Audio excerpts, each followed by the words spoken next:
Well, Dave, it looks like you have the workings of a great soup stock here. I sure do. This is the vegetable soup stock, and of course it's used in a lot of recipes throughout the Recipes for Life book.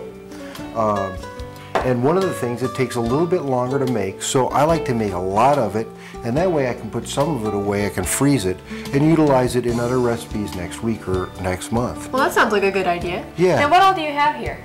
Well, I've taken 2 medium onions, 2 potatoes, 3 carrots, about 3 to 4 stalks of celery, a half a cup to a cup of parsley. I've got some nice plump-sized garlic cloves. I'm going to use 3. I've got 2 cups of coarsely chopped cauliflower and 2 cups of broccoli. Now, if a person doesn't want such a broccoli or cauliflower taste, can they omit those ingredients? Sure. The one thing you want to do, I recommend you make this recipe like it is in the book and taste it, and then based on your own personal taste, you can adjust it by adding or deleting vegetable items or by changing the seasoning. Okay. Now, speaking of seasonings, I've got in here to start with 1 teaspoon of basil, 1 teaspoon of thyme, 1 bay leaf, and in the book it calls for Bragg's liquid aminos to taste. But since it was published, Hallelujah Acres has learned that really unrefined Celtic sea salt is really a better alternative. Okay. So I'm going to put that into taste. All right.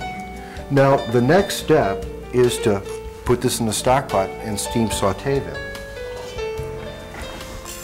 So let's go ahead and get this in. All right. I'll be making the avocado soup in a little while, and that calls for a soup stock, so I can't wait to see how this turns out.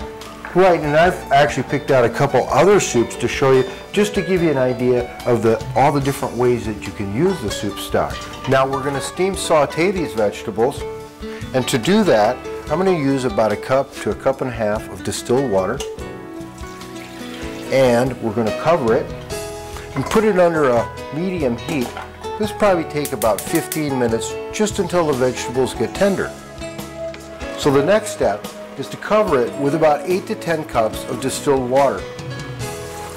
Then what I'm going to do is bring this up to a boil and then reduce it to a simmer and let it simmer for about 45 minutes to an hour, and that'll draw out all the flavor in the vegetables and seasonings. Now I've strained my soup stock and let it cool to room temperature.